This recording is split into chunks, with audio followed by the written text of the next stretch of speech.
Мен мистер Бах. Бүгінгі видеоға көргендер, бүгінгі видеода мен қалай видео түсіремін соны айтатын боламын. Ал енді видеоға лайктарды басып, мына қызыл кнопканы баскендерге, қасындағы колокольчикті баскендерге біз видеоны бастаймыз кеттік. Біріншіден достар, мен қалай видео түсіремін. Мен қалай видеоны үшін айтамын.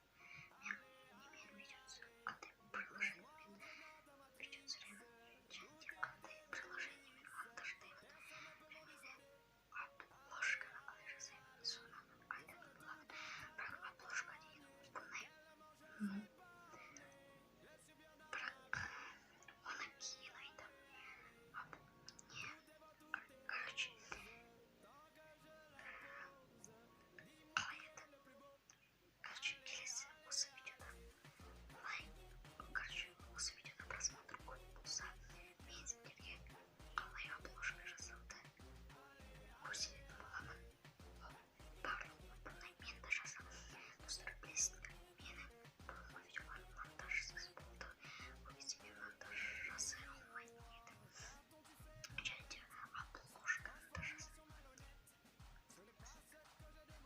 И мен енді жасай аламын.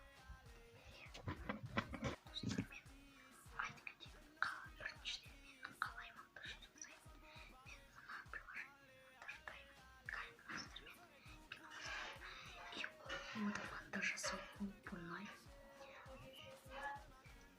Достар, маған мешать етіп қалды. Короче, жалғастырайын. Мен, достар, артындағы күнге мешать етіп жатыр да. Короче,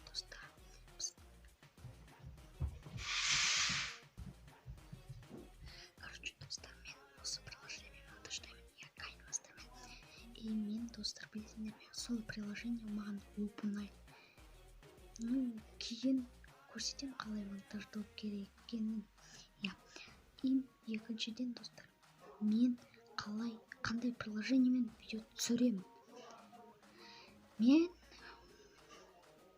Mobizen деген бір не бар, солмен түсіремін. Міне аты осында тұрады. Мен осы және де осы мен камерамен түсіремін. Мен камерамен емес, соткамен, телефонмен түсіремін. Және де, достар, мен обложканы PixArtпен жасаймын. Ол мен оп-оңай. Мен өзім барлығын ютубтан үйреттім. Так что сендерге де кеңес беремін, ютубтан любой заттарыңды жазып іздеп алыңдар. Ал сендермен болған видеода мен мистер Бах, пока-пока, чао. Осы видео пайдалы болса,